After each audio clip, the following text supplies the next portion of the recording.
Bien, eh bien, bonjour à tous. Je me présente, Flavie Antérion. Je suis responsable marketing digital chez Francaire.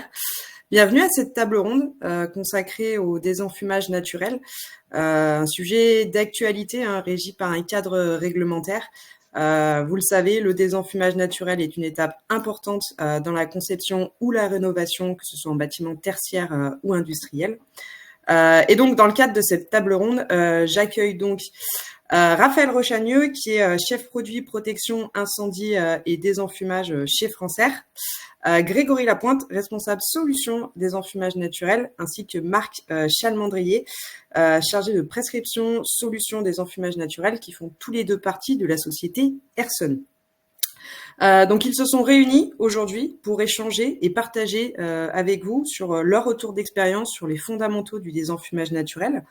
Et donc on va voir ensemble quels sont les principes du désenfumage naturel, quelles sont les réglementations à appliquer en fonction du type de bâtiment.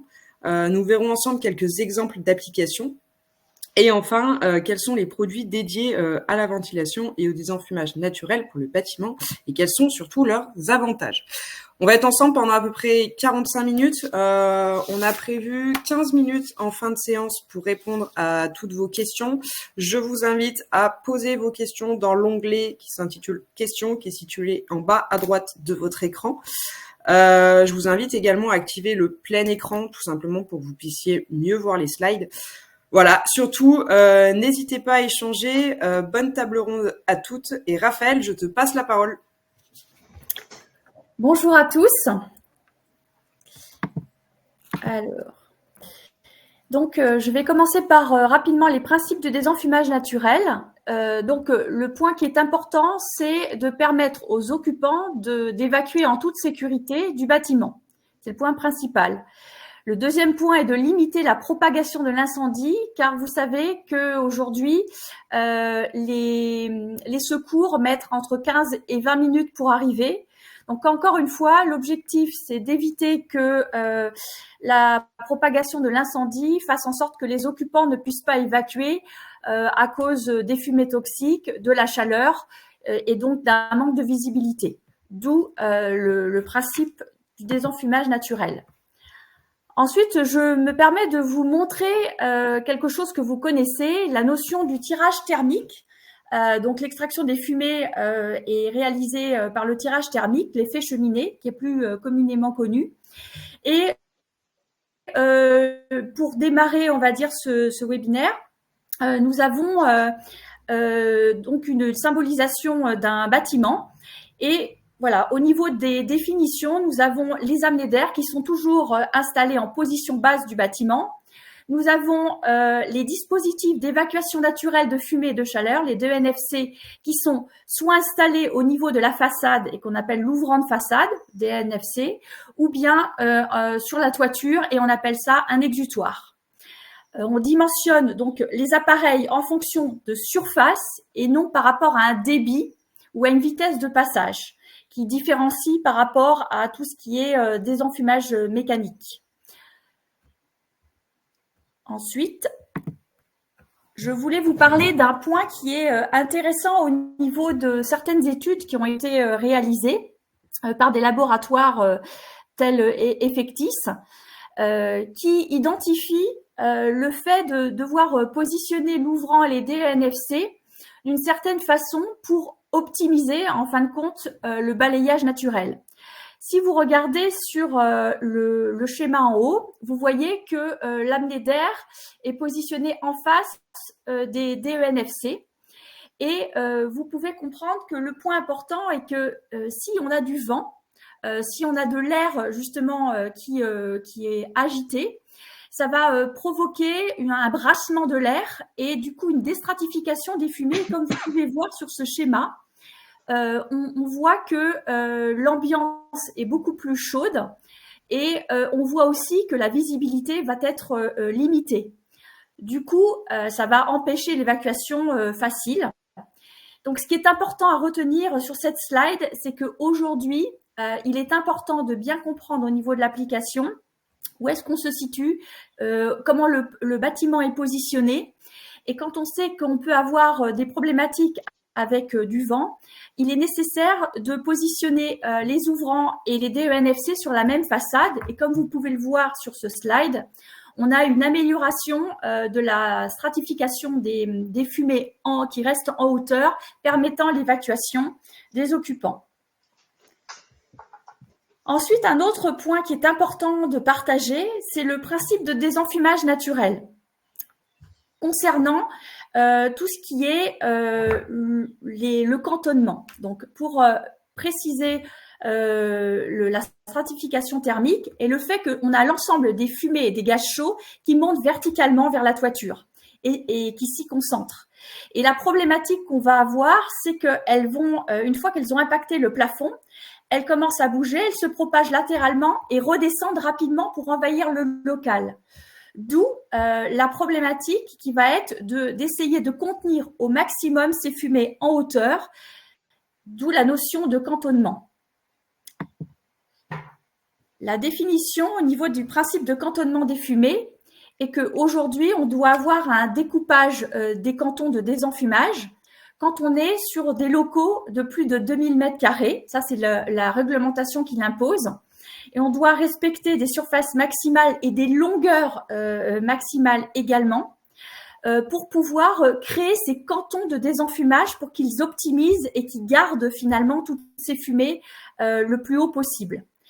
Et donc, pour créer ces cantons, on associe, donc vous voyez un compartimentage avec des écrans de cantonnement qui sont situés sur la partie haute des locaux. Donc, d'expérience, il me semble, hein, Grégory, que la découpe des cantons doit respecter certaines proportions équivalentes. En fait, ce qu'il faut essayer de faire, c'est que les cantons soient de la même dimension, idéalement. Alors, il peut y avoir des petites variations, mais il faut essayer qu'ils aient chacun le même volume, la même surface au maximum. Tout à fait. Merci. Ensuite, concernant la réglementation, le point qui est très important, c'est de toujours bien identifier de quel bâtiment on parle. Le type de bâtiment permet de faire la relation directe avec la réglementation applicable. Donc, on a des établissements recevant les travailleurs, les ERT, ou les établissements commerciaux ou industriels, qui, eux, vont suivre la réglementation liée au Code du travail ou au décret ICPE. On y viendra après. Et également aux règles APSAD. Donc, aujourd'hui, nous n'allons pas rentrer dans le détail sur les règles APSAD, mais ce sont des référentiels qui sont rédigés par les assurances. Et aujourd'hui, souvent, l'assureur demande de pouvoir suivre ces référentiels. Et c'est un point important aussi à connaître au niveau de la partie réglementation. D'un autre côté, vous avez les établissements recevant du public, donc les ERP, qui, eux, suivent la réglementation de l'IT 246, l'instruction technique 246. Peut-être, Grégory, donc tu peux peut-être nous dire qui doit nous donner cette information qui est très, très importante sur le type de bâtiment.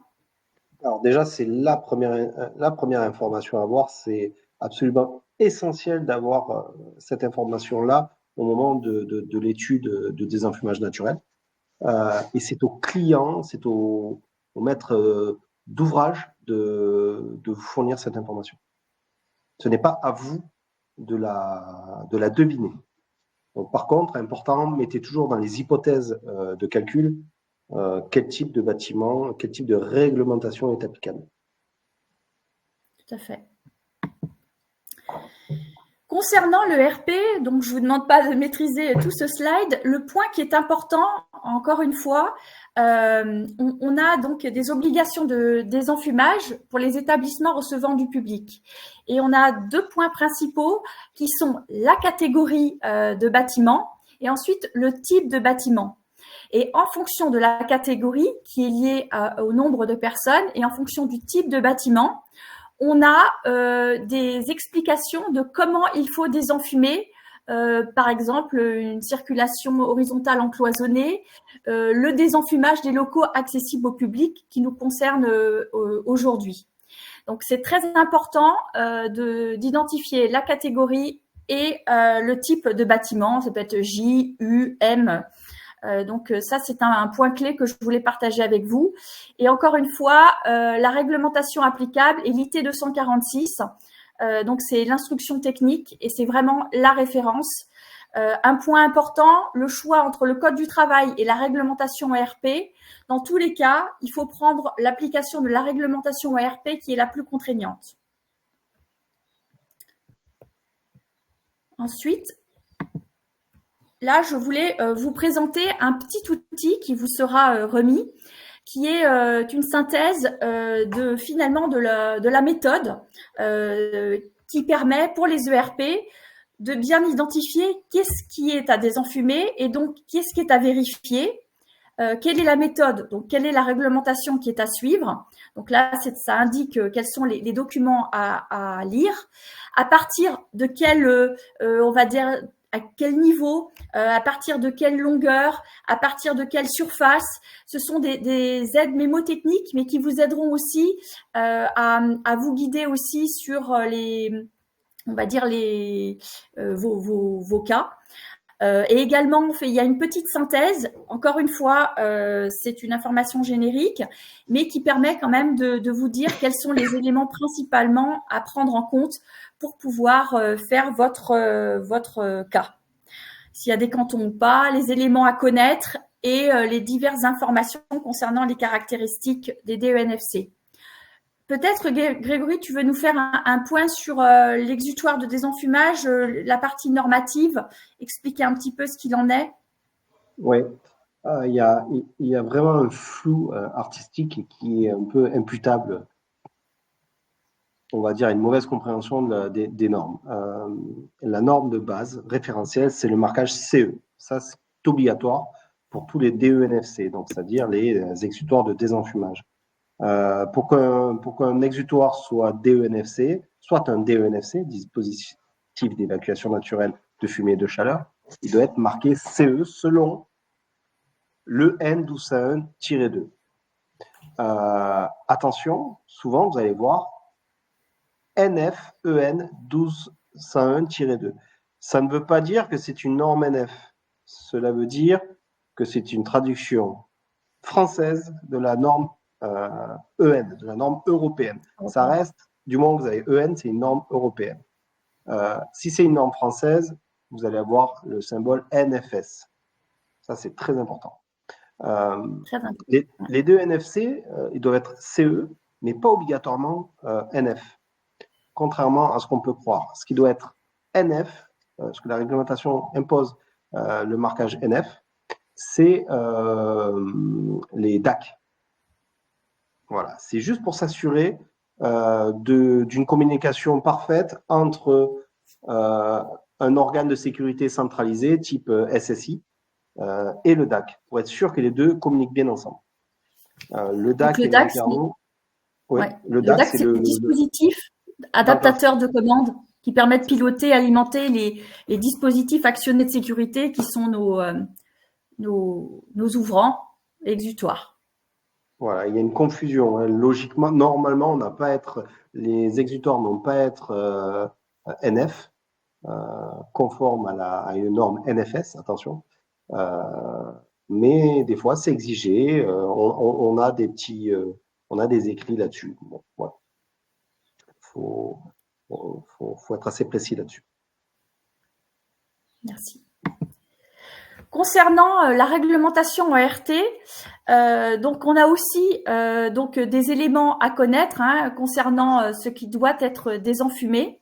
Un point que je vous souligne, si vous tapez INRS ED 773 sur Google, vous allez pouvoir récupérer conception des lieux de travail, obligation des maîtres d'ouvrage. Donc, c'est très intéressant. Vous avez toutes les informations qui concernent la conception des lieux de travail, la sécurité des lieux de travail, tout ce qui est les risques et tout ce qui est nécessaire de faire. Et dans le chapitre 3, vous avez tous les éléments liés au désenfumage dans le cadre de la réglementation ORT. Donc, je vous conseille vraiment de l'avoir comme document en support. Et donc, c'est un point vraiment important. Je continue sur le slide suivant. Concernant les réglementations ICPE, au niveau des réglementations ICPE, ce qui est important de connaître, c'est que ce sont des exploitations industrielles ou agricoles qui aujourd'hui sont susceptibles de créer des pollutions, des nuisances, et notamment créer des problématiques de sécurité ou de santé auprès des gens aux alentours, des sociétés aux alentours. Donc, il y a une notion de dangerosité qui est classée. On a je vous ai mis un lien là pour identifier ce que c'est. Et en fonction de la dangerosité, on a un besoin de faire valider ça auprès de la préfecture. Et encore une fois, l'ICPE est directement lié à un arrêté qui est lié au type d'ICPE. C'est-à-dire qu'il n'y a pas un ICPE générique. L'arrêté est lié à chaque type d'ICPE. Peut-être d'expérience aussi, Grégory, Marc, me dire un peu quels sont les points que vous avez notés. Alors là, plus que jamais, toujours, ce n'est pas à vous de décider quel article, quel type d'arrêté est l'installation. Là, c'est la préfecture qui délivre l'arrêté et qui va dire, en fonction de l'activité de l'entreprise et des risques induits, c'est la préfecture qui va décider, qui va dire, voilà, ici, c'est un ICPE type 1510, par exemple. Voilà, je cite le 1510, c'est le plus courant. Donc, c'est pas à vous de le deviner, c'est très, très, très important. Dans les ICPE, les articles ils peuvent varier et vous pouvez avoir de gros écarts. L'essentiel, si vous avez un doute, c'est de vous baser toujours sur l'IT 246. Ça, c'est le plus important. Voilà. En cas de doute, l'IT 246, c'est toujours le socle commun. Ouais. Voilà. Après, l'arrêté peut préciser, peut être un peu plus exigeant, des fois moins. Je vais prendre un exemple d'un 1510, par exemple. Il y a l'arrêté préfectoral. Dans une autre installation à côté, 1510 aussi, il peut y avoir des variations. Il faut avoir l'arrêté et lire cet arrêté. Très important. Donc ça, je vous le transmettrai à travers le document où vous aurez également la synthèse sur l'ensemble du process à suivre dans le cas d'un bâtiment industriel, que ce soit ERT ou ICPE. Maintenant, nous allons basculer sur la partie glossaire, dimensionnement et cas pratique.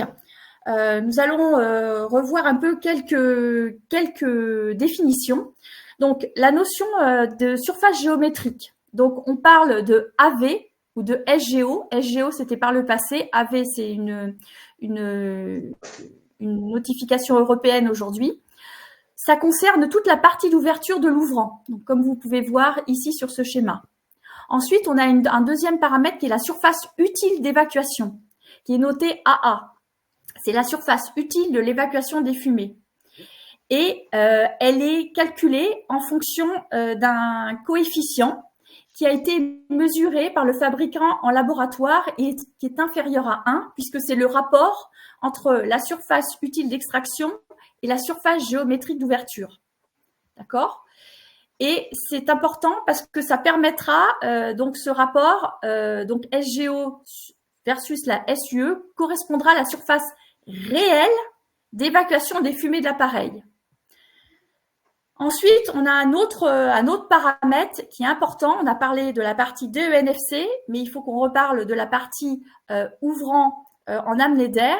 Et là, on parle de surface libre de l'amenée d'air, qui est la surface réelle de passage de l'air, qui doit être inférieure à la surface géométrique. Et en fin de compte, ce qui est important, cette surface réelle de passage de l'air doit tenir compte de, vous savez, tous les obstacles éventuels comme les mécanismes d'ouverture, les vérins, et tout ce qui peut finalement, on va dire, apporter une surface complémentaire sur le produit. Ce que je propose, Grégory, c'est peut-être que tu nous fasses juste un petit point sur le coefficient aujourd'hui par rapport à ce qu'on trouve sur les produits. Alors, ouais, un coefficient aujourd'hui, il est environ de 0,6. Il est minimum de 0,6. Un coefficient, ça veut dire quoi? Ça veut dire qu'un lanterneau, c'est à prendre avec des pincettes, hein, c'est plus une notion que je vous donne. Un lanterneau de 1 mètre carré, de 1 mètre par 1 mètre, il va avoir une SUE, surface utile, de 0,6 à peu près. Ce qui est important, pourquoi est-ce qu'on parle de tout ça, de surface géométrique, surface utile ou de surface libre? C'est selon le type de réglementation que vous allez utiliser, vous n'allez pas choisir le lanterneau de la même manière. Je vais comparer l'ERT et l'ERP. Donc l'ERT qui est un code du travail, vous allez plus travailler en surface géométrique. Et en ERP, donc établissement recevant du public, vous allez travailler en surface utile. Après, la surface libre, elle ne sert uniquement pour les amener d'air. On ne sert pas de surface libre pour le désenfumage naturel. Pour le mécanique, c'est un peu différent, mais pour le naturel, il faut vraiment parler de surface libre que pour les amener d'air. Une petite notion, vous avez parlé du code du travail, je vous dis, on ne parle que de surface géométrique en code du travail. Il y en a certains peut-être qui pensent que non, c'est pas vrai. Oui, c'est vrai que le code du travail dit aussi qu'il faut regarder la surface utile. Mais en fait, le code du travail demande en gros à ce que le CV, ce fameux coefficient, il soit minimum de 0,5. Sauf qu'aujourd'hui, on n'a plus besoin de vérifier ça car tous les DENFC du marché ont un coefficient CV de supérieur à 0,5. Pour une installation, donc la composition d'une installation, donc on doit avoir à minima donc des DENFC en toiture ou en façade, une ou plusieurs amenées d'air en façade, un dispositif de commande automatique par fusible par DENFC et une commande électrique, pneumatique ou à treuil. Donc là, ce que l'on propose, c'est de vous donner déjà la réglementation dans un cas de l'ERT, du Code du travail. Et donc, pour dimensionner une installation, on a des éléments qui sont à suivre. Donc, un DENFC pour 300 mètres carrés maxi. Donc ça, c'est un premier élément de la réglementation. Ensuite, la surface géométrique totale des DENFC doit être supérieure à 1% de la surface du local. Je vous présente la théorie, après on a un petit exercice derrière pour être dans la pratique. En parallèle de ça, il faut que la surface utile de l'installation, le SUI, soit supérieur à 1/200 de la superficie du local. Si le local est supérieur à 2000 m², vous vous souvenez, on avait parlé de ça au début avec la partie écran de cantonnement, ou plus de 60 mètres de longueur, dans ce cas-là, il faut créer un cantonnement. Si le local est supérieur à 500 m², dans la réglementation de l'ERT, la commande bisone est obligatoire. Ensuite, il est noté un treuil, un DENFC. Et ensuite, on a la surface libre totale des amenées d'air qui doit être égale à la surface totale des surfaces géométriques des DENFC. D'accord ? Juste un petit rappel, ce qu'on a dit avant, la surface libre calculée, c'est la surface géométrique de laquelle on extrait les éléments qui peuvent diminuer cette surface, comme les vérins hydrauliques. On l'a déjà évoqué. Juste une petite précision. Oui, je t'en prie. On a parlé de SUI, on n'a pas précisé ce que c'était la SUI. Surface utile de l'installation, c'est la somme des SUE. Voilà, juste cette petite précision. Oui, merci. Si on prend un petit cas d'école avec un bâtiment ERT avec un local à 1500 m² avec une longueur inférieure à 60 mètres, avec un asservissement pneumatique, donc on va déjà respecter donc un DENFC pour 300 m². Donc par rapport à notre surface de local, donc on a 5 DENFC au minimum. Ensuite, on a la SGO totale des DENFC qui doit être supérieure à 1% de la superficie du local. Donc 1%, c'est 15 m². On a 5 DENFC, donc on a 3 m² par DENFC. Si le local est supérieur à 2000 m², ce qui n'est pas notre cas, du coup, on n'a pas de cantonnement à créer. Comme notre local est supérieur à 500 m², on doit obligatoirement avoir une bisone que l'on va vous présenter derrière. Un treuil est égal à un DENFC. Donc, comme aujourd'hui, on a une commande pneumatique, donc il n'y a pas de sujet. Et puis, pour la surface libre totale, elle va être égale à 15 m², puisque la surface libre doit être égale à la SGO. Donc ça, c'est juste pour vous montrer un peu les différents éléments et comment on aborde, on va dire, la réglementation.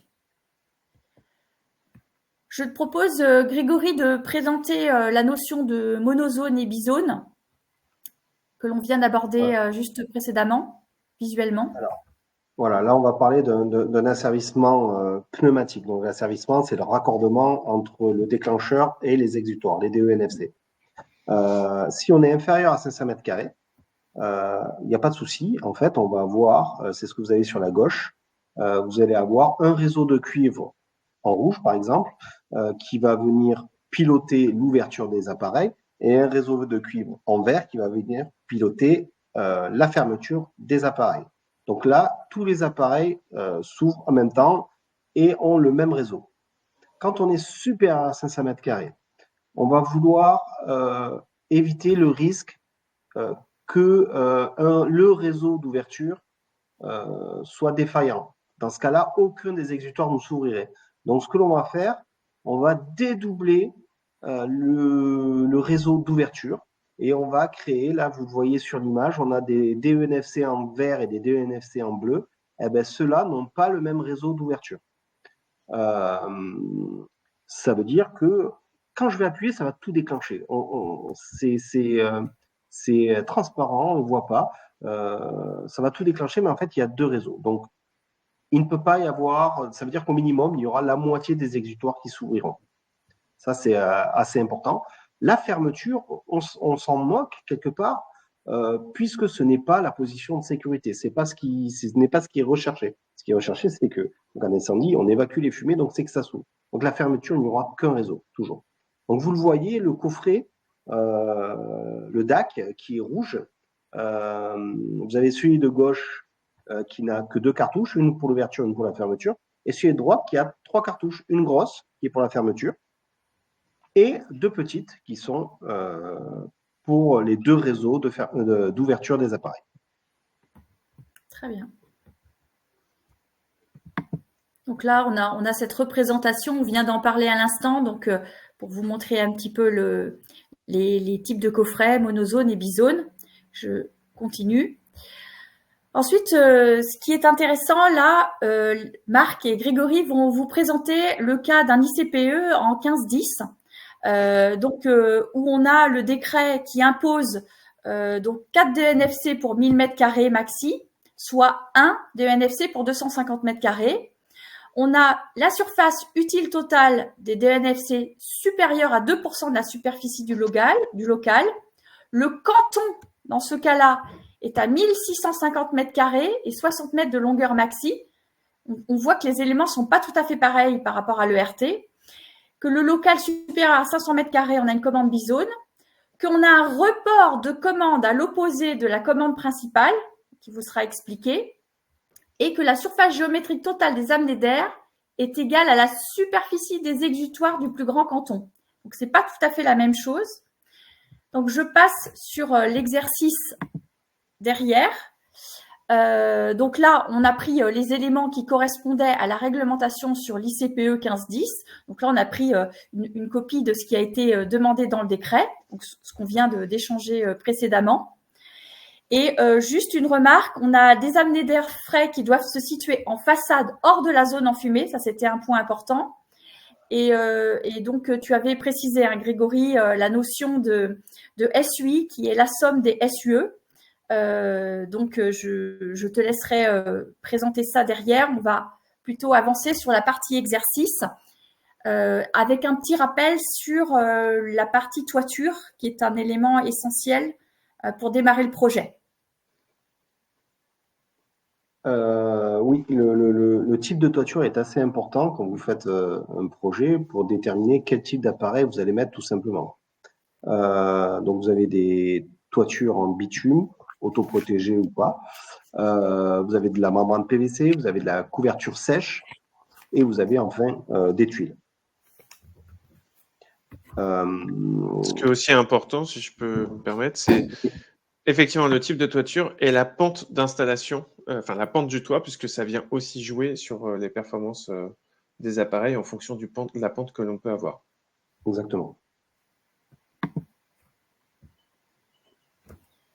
Donc là, on est dans un exemple, on a une charpente métallique. C'est en cas de rénovation, c'est toujours le cas le plus délicat. Pourquoi? Parce qu'il va falloir tenir compte, quand on va implanter, quand on va dimensionner nos appareils, il va falloir tenir compte de l'anthrax des pannes. Donc, ceux qui ne savent pas ce que c'est une panne, là, vous avez une représentation. Pourquoi? Parce que l'appareil, il va falloir qu'il aille d'une panne à l'autre, qu'il soit entre deux pannes. Sinon, il y aura un obstacle, une panne qui va faire un obstacle éventuel. Pareil pour les amenés d'air en bardage. Hein. Il y a des listes de bardage, c'est la même chose, il faudra en tenir compte. Donc là, on a notre exercice. Je te laisse présenter l'exercice. Marc, les points essentiels. tu t'en occupes? Donc là, effectivement, c'était dans le cas d'un projet qui se trouve dans le centre de la France.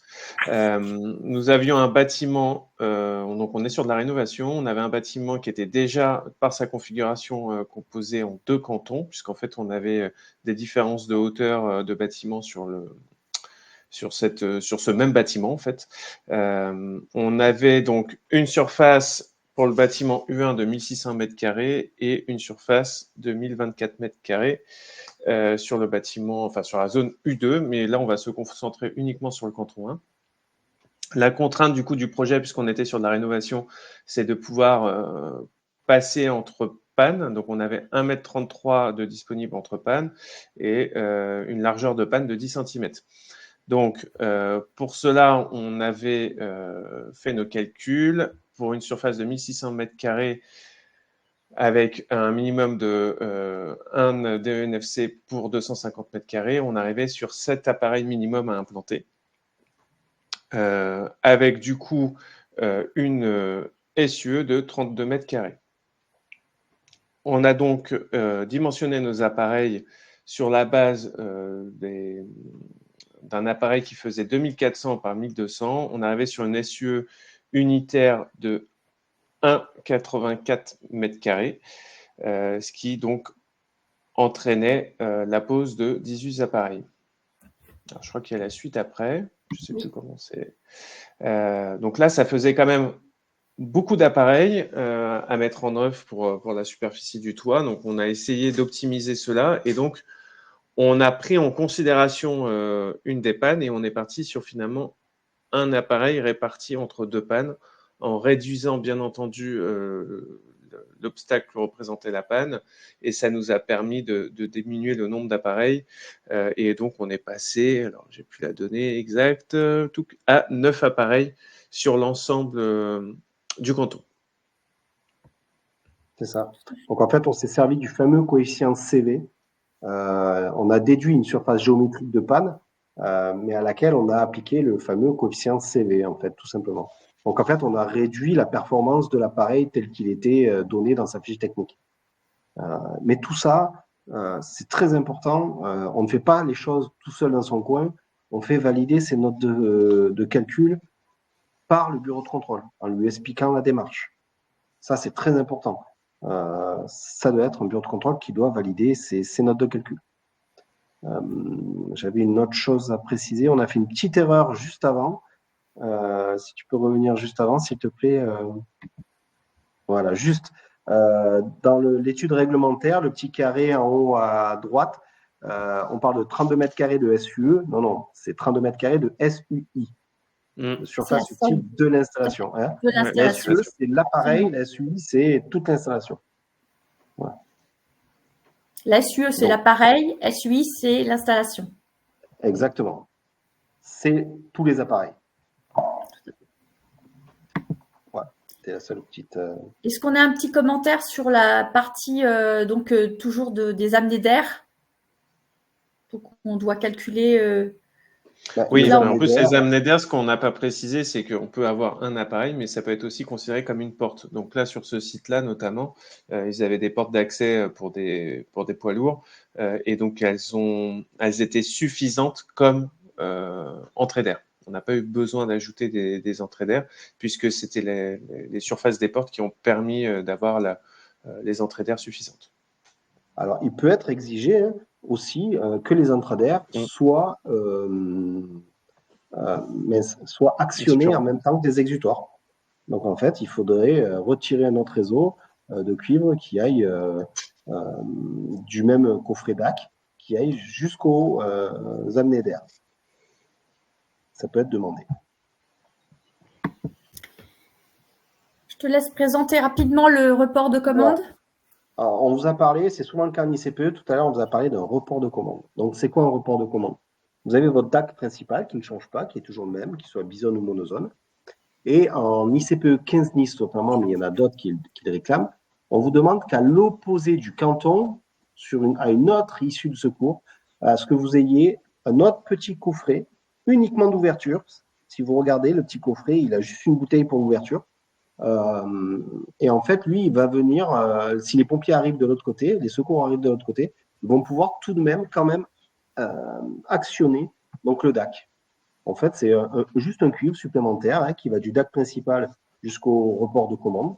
Et quand on appuie sur le report de commande, en fait, il y a un petit module sur le côté du coffret de commande qui fait que ça actionne les cartouches, l'ouverture du coffret principal. Ça, c'est quelque chose à vraiment prendre compte. Il y en a certains qui l'oublient. Rapidement, donc on a aujourd'hui de plus en plus, on a la notion de ventilation naturelle qui apparaît pour travailler sur la gestion énergétique optimisée. Aussi se dire que la solution de désenfumage n'est pas utilisée que pour le désenfumage, mais qu'on puisse coupler à donc de la ventilation régulière. Et donc, on peut coupler nos solutions de ventilation avec des systèmes horaires, journalières, hebdomadaires qui permettent justement, en fonction de la vitesse du vent, de la chaleur, de pouvoir permettre l'ouverture ou la fermeture des ouvrants. Le point qui est important ici, c'est que aujourd'hui, l'objectif, c'est de soit dans le premier cas conserver la fraîcheur du bâtiment. On peut avoir dans le cas numéro 2 plutôt travailler sur un renouvellement d'heure et donc une baisse de la température. C'est ce qu'on appelle le free cooling. Et donc ça nécessite forcément une petite centrale avec des sondes qui permettent justement de faire l'analyse pour définir le bon scénario. Et le cas numéro 3 qui est lui donc le renouvellement et une baisse de température la nuit justement pour permettre ce rafraîchissement nocturne. Voilà, donc la ventilation naturelle est vraiment la notion qui est en train d'apporter vraiment de la valeur ajoutée par rapport à la réglementation RE 2020. Donc aujourd'hui, fait partie de l'offre globale désenfumage et ventilation. Concernant l'offre française, le point qui est important de souligner, c'est qu'aujourd'hui, on a travaillé sur une plaquette, où on va vous mettre le lien de cette plaquette, sur l'offre désenfumage naturel et ventilation sur l'enveloppe du bâtiment. Donc, vous avez tous les produits qui sont sur l'enveloppe du bâtiment, également les ventilations d'extraction pour les cantons, tous les DENFC et également les ouvrants en tant qu'amenés d'air, et également tout ce qui est grille et volets en façade qui font partie de la gamme française. Donc ça, c'est pour vous montrer aujourd'hui qu'il y a une vraie réflexion sur la combinaison de l'offre. Ensuite, au niveau de la gamme produit, pour avoir une visu un peu plus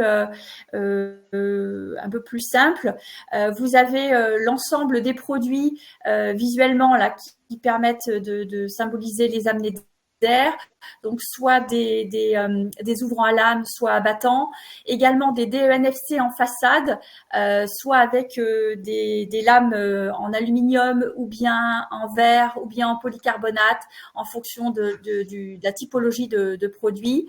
Également des DENFC tout en alu pour les façades. Et aussi des gammes de DENFC en toiture, le Smalljack principalement, et d'autres alternatives que Airson travaille en fonction des problématiques que l'on rencontre sur le terrain. Également, on a ce qu'on appelle l'écran de cantonnement, qui est principalement utilisé dans les ERT et les ICPE, donc sur des surfaces supérieures à 2000 m². Je vais vous partager maintenant un peu plus d'éléments sur l'ensemble des gammes de produits. Donc, au niveau des produits que nous allons vous présenter, on va faire un petit focus. Donc, on va vous présenter le Smokeject, que l'on retrouve soit en toiture en tant qu'exutoire ou en tant qu'ouvrant en façade en tant que DENFC. Et puis, l'Orcade XL, qui est également un DENFC qui s'intègre dans les parties vitrage, principalement. Et donc, je vais laisser la main à Grégory et à Marc pour présenter ces produits. Donc, juste pour introduire, donc le Smokeject, c'est un exutoire à lame. Donc, c'est un DENFC. On a la possibilité d'avoir une fonction de désenfumage associée à l'aération naturelle des locaux. Et ce sont des produits qui suivent, on va dire, les performances recommandées dans la réglementation concernant tout ce qui est surcharge de neige, la tenue au vent, toutes les classes de fiabilité concernant les ouvertures et les fermetures. Et notamment, un point important, c'est que les 10 000 cycles sont importants pour pouvoir permettre le couplage d'un exutoire, ou d'un ouvrant, à la fois pour le désenfumage et pour la ventilation. C'est important d'avoir ces 10 000 cycles pour que l'on puisse l'utiliser dans ces deux applications. Le Smokeject est principalement dédié à des sites industriels, des plateformes logistiques, bâtiments type ERP ou ICPE. Et je vais laisser la main à Grégory pour nous donner plus d'éléments sur cette gamme. Alors, le Smokeject, donc c'était un DENFC à ventelle ou à lame. Il a des gros avantages, notamment il est de base tout en aluminium. Donc, quand on fait de la rénovation, on sait que c'est assez important d'avoir un exutoire assez léger, parce qu'on est souvent que 2 en toiture. Donc, pour pouvoir le porter et le poser sur son lieu de prédilection, c'est quand même bien plus agréable que du Galva, par exemple. On sait le faire en Galva également. Aujourd'hui, je ne pense pas en avoir vendu pour l'instant. Dans les dimensions, donc, ce qu'il faut savoir, c'est que la dimension, dans le sens de la largeur des lames, on va de 200 en 200, parce que le pas de lame est de 200 mm. On a minimum 4 lames, c'est-à-dire un exutoire qui a une largeur minimum de 800 mm, et on peut aller jusqu'à 19 lames, c'est-à-dire 3800 mm. Dans le sens de la longueur des lames, on peut aller de 500 à 2500. Ça va dépendre si c'est du polycarbonate, si c'est de l'aluminium. Donc ça, c'est aussi le remplissage des lames. On a de l'aluminium double pot non isolé, de l'aluminium double pot isolé et du polycarbonate 16, 20, 25 mm. On peut l'avoir en pneumatique, en électrique, 24 volts pour le désenfumage ou 230 volts pour la ventilation. Le gros avantage des lames, c'est que en fait, en cas de vent, votre exutoire, il fonctionnera toujours et il n'ira pas s'arracher. C'est d'autant plus un avantage quand on fait de la ventilation naturelle. Dans les entrepôts, de plus en plus, on nous demande ce type d'exutoire et on demande à ce que, en dessous, il y a des lignes de production, donc il fait très chaud, de pouvoir ouvrir les exutoires pour ventiler, pour évacuer la chaleur. Dans les régions comme le sud-ouest ou ici, ou même en montagne où il y a beaucoup de vent, les exutoires standards à ventaille, ils s'arrachent ou alors ils ne peuvent pas s'ouvrir. Ceux-là, il n'y a aucun souci. Ceux-là, ils peuvent fonctionner en ventilation par tout temps. On peut les laquer en intérieur et extérieur. On peut avoir des contacts de position si c'est réclamé. Des thermofusibles. Un thermofusible, c'est pour déclencher à partir d'une certaine température l'exutoire si personne n'a été le déclencher manuellement. Des pare-pluies pour installation en façade. On peut vraiment s'adapter à tout type de toiture en adaptant les talons. Ça, c'est très important. On est vraiment sur mesure avec cet appareil-là. Donc, en rénovation, c'est vraiment idéal. Quelques visuels. Ouais, justement, là, ce qui est important, comme tu l'as dit, c'est que le Smokeject, du fait qu'on soit sur des châssis à ventelle, il va être moins soumis au vent dominant qu'un lanterneau par rapport à son implantation, puisque La lame entre elles finalement s'auto-protège du vent et en plus on a un déflecteur sur la dernière lame qui elle du coup n'a pas de lame suivante pour se protéger et donc du coup on a un coefficient aérolique qui reste constant alors qu'on a vu des projets avec du lanterneau traditionnel qui si toutefois il est mal positionné se retrouve au vent dominant, lorsqu'il s'ouvre on a la fumée qui peut être amenée à retourner dans le bâtiment. Donc on a l'effet inverse par rapport au souhait du désenfumage. Maintenant, on va parler des Orcades XL, donc que l'on a sur les façades des bâtiments plutôt vitrés, qui sont des DENFC également, des ouvrants d'amener d'air neuf, qui sont principalement utilisés en ERP, donc des hôpitaux, des centres commerciaux, des écoles, des cinémas, des bureaux d'entreprise, et donc où il y a aussi des contraintes architecturales, mais aussi thermiques. Et je vais laisser la main à Marc pour nous présenter ce produit dédié aux ERP. Donc effectivement, oui, comme tu le disais, on est vraiment sur un produit qui est plus à destination des projets avec des attentes architecturales, puisqu'on est sur un produit qui va pouvoir se décliner en fonction des besoins thermiques, transmission lumineuse du projet et également contraintes de désenfumage ou d'amener d'air, puisqu'en fait, on est sur un produit où, à la différence du smokejet, on parlait d'un pas de lame à 200 mm. Là, le produit, en fonction du remplissage de lame qu'on peut avoir, si on est sur du double vitrage, triple vitrage ou simple vitrage, ou du panneau sandwich de différentes épaisseurs, on peut avoir des contraintes de fabrication de lames qui vont être différentes, mais on peut aussi imaginer avoir un appareil, par exemple, qui va faire 3 mètres de haut, avec 4 lames en bas qui vont avoir un pas de 200 mm et celles du haut qui vont être sur un pas de 150 mm, pour pouvoir vraiment rentrer dans la trémie ou dans l'espace qui nous est donné dans la façade mur rideau. Donc tout ça, en fait, on vient vraiment personnaliser le produit en fonction des attentes de désenfumage et des attentes thermiques et architecturales du projet, puisqu'en fait, on est sur des profilés en alu à rupteur de pont thermique qui vont avoir différentes épaisseurs également. En fait, c'est fabriqué à partir de profilés Schuco pour ceux qui connaissent un petit peu le monde de la menuiserie. Et sur le même principe, on va pouvoir décliner l'asservissement en fonction de l'asservissement du site, en pneumatique, en électrique ou en 230 volts si on est juste pour de la ventilation. On a également aussi possibilité de désaxer les lames dans le cas où on est sur une façade avec un obstacle, quand on fait par exemple de la double peau, avoir un obstacle qui gêne l'ouverture de lame à l'arrière. Et donc là, dans ce cas-là, on peut aussi désaxer les lames au besoin. Donc on est vraiment sur du dimensionnement sur mesure, tant sur le côté attente réglementaire que sur le côté attente thermique, acoustique et architecturale. Là, j'ai mis quelques visuels là, de projets qui ont été réalisés pour vous montrer aussi la partie esthétique et intégrée de l'Orcade XL. On a d'autres gammes complémentaires. Je ne vais pas rentrer dans le détail cette fois-ci, mais je vous montre également qu'on a d'autres produits d'amener d'air un peu plus basiques et également une diversité au niveau des ENFC sur la partie avec la gamme Orsine.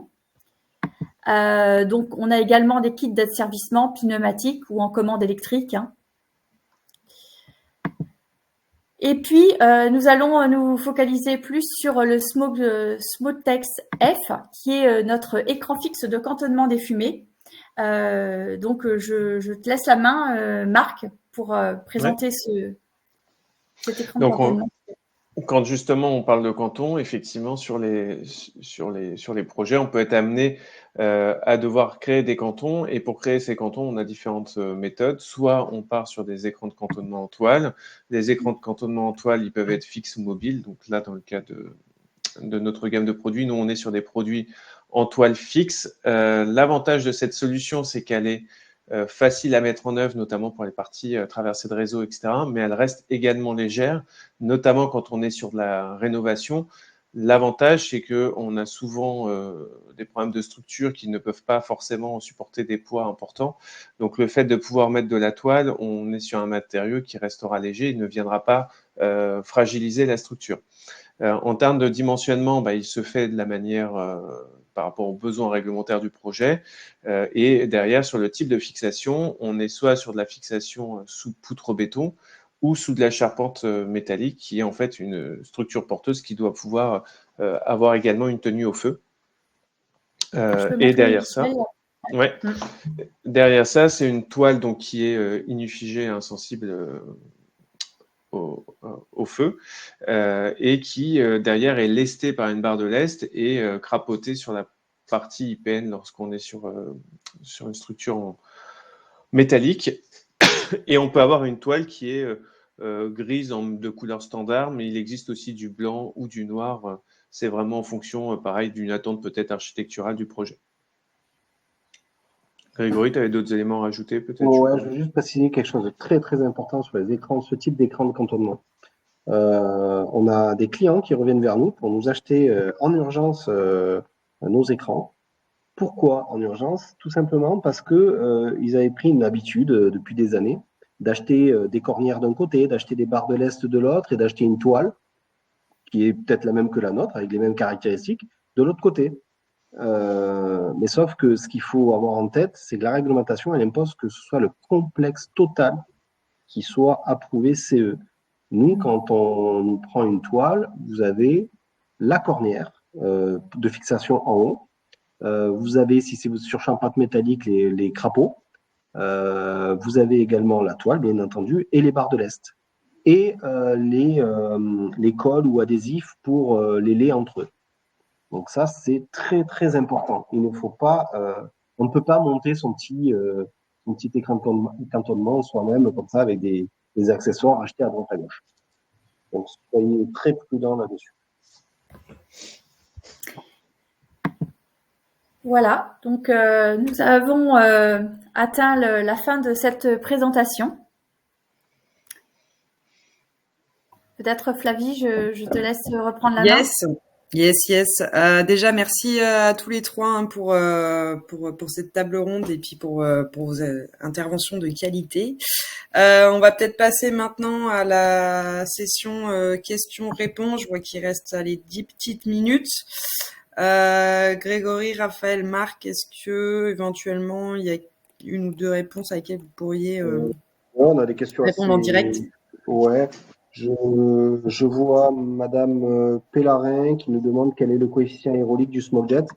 Donc le coefficient il n'est pas fixe, il est à peu près de 0,61 pour les petites dimensions jusqu'à 0,65 de mémoire pour les plus gros. Voilà, donc en fait il faut nous demander, mais moi en général quand je dimensionne un smokejet, je me base toujours sur 0,63. Voilà, pour être c'est quand je fais une étude en gros là que je veux dégrossir. Après oui, quand je veux rentrer plus dans le détail, je vais aller regarder, mais voilà, 0,63 c'est le bon ratio. Qu'est-ce que j'ai vu encore? Oui, l'IGH. On n'a pas parlé d'IGH, immeuble de grande hauteur. Non, pas des enfumages naturels dans l'IGH, sauf dans les cages d'escalier. Absolument. Voilà, donc ça c'est Monsieur Hayé qui a demandé ça. Madame Pellarin, d'ailleurs, qui nous a posé la première question, nous demande également si on doit respecter un minimum de surface pour les cantons. Non, du moment, c'est plutôt le maximum.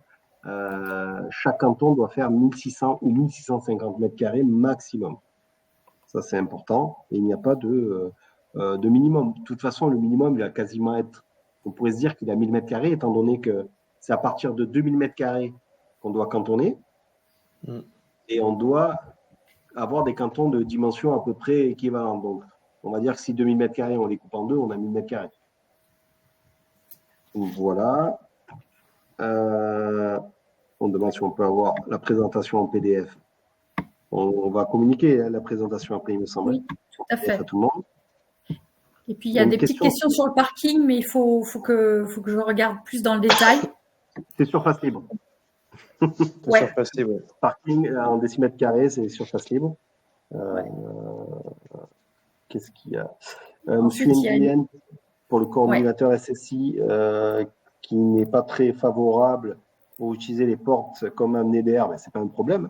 Il faut juste le dire, que ce soit prévu à la base et que le client accepte de payer des amenés d'air en façade et un asservissement supplémentaire.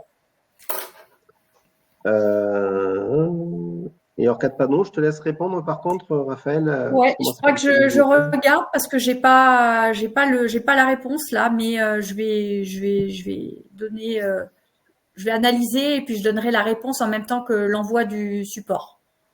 Ouais, bien sûr, hein, pas d'inquiétude s'il y a des questions qui nécessitent un petit peu de réflexion. De toute façon, on va vous envoyer d'ici une petite semaine, donc en effet, le replay de ce webinaire. Le PDF sera bien sûr accessible sous format livre blanc en téléchargement directement sur notre site. Et en même temps, quand on vous enverra donc le replay par mail, on vous enverra également la liste donc de la FAQ avec bien sûr la réponse à toutes vos questions. Je vais juste répondre à la question sur l'Orcade qui est anti-intrusion. Alors le châssis sera toujours en alu, ça on n'a pas de possibilité de l'avoir en une autre matière aujourd'hui parce qu'il existe effectivement sur le marché des profilés en acier qui sont d'ailleurs du coup développés pour des marchés par balle ou des choses comme ça. Là, on est sur de l'alu. Le vitrage en lui-même, effectivement, on peut avoir des vitrages soit flottés, feuilletés ou sécurites. Il y a différentes gammes. En fait, on va travailler avec AGC et Saint-Gobain. Donc forcément, après, c'est qu'une question aussi de coût sur l'opération. Et en fait, quand on va parler qui peut être anti-intrusion, c'est que dans tous les cas, les châssis, quand ils sont en position fermée, en fait, il y a un vérin. Le vérin les bloque, en fait, pour effectivement limiter l'ouverture manuelle. Hein. C'est comme une fenêtre. Par contre, s'ils arrivent avec un pied de biche, ils arriveront toujours à le forcer.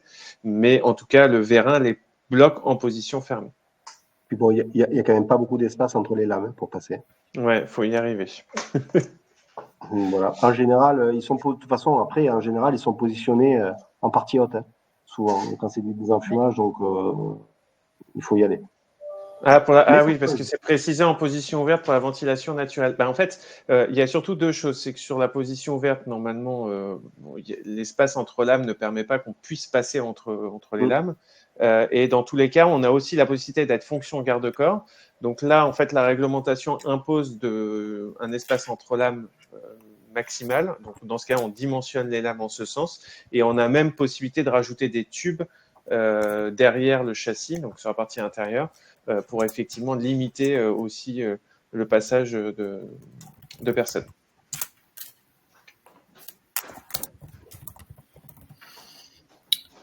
Ok. Il reste 2 minutes. S'il y a des dernières questions, c'est le moment. J'en vois une sur les prix. Bon, on donne pas de prix, puis c'est pas le sujet. Puis c'est tellement compliqué selon le type de toiture, le type d'appareil, le type d'asservissement, le nombre, l'accessibilité. Non, on peut pas donner de notion de prix.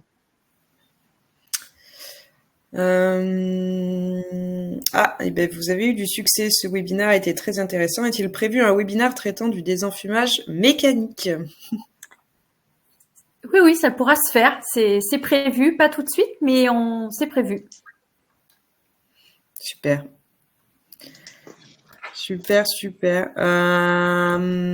Allez, écoutez, il est temps de conclure. Il va bientôt être midi. Merci à tous d'avoir participé. Merci beaucoup à Grégory, Raphaël et Marc pour la qualité de vos interventions. Voilà, c'était un format un petit peu nouveau qu'on tentait aussi, ce format table ronde qu'on trouve un petit peu plus interactif que le format webinaire qu'on a l'habitude de réaliser. Comme je l'ai dit un petit peu avant, le replay sera bien sûr accessible sur notre site internet france-r.com. Vous y retrouverez également donc toute la réponse à vos questions. Nous vous les enverrons par mail d'ici une petite semaine. Je vous ai également partagé pas mal de liens dans l'onglet liens au fur et à mesure de la présentation, notamment sur on se tient à jour chez Francaire sur la réglementation, les principes du désenfumage naturel. On a rédigé pas mal de dossiers techniques, de livres blancs sur le sujet, donc je vous ai mis les liens. La plaquette dont parlait Raphaël également est accessible sur ces liens, ainsi que les différentes solutions présentées donc sur la dernière partie. Il ne nous reste plus qu'à vous souhaiter un bon appétit. Merci et bon après-midi à tous. Merci à tous. Merci à tous. Au revoir. Au revoir. Au revoir. Au revoir.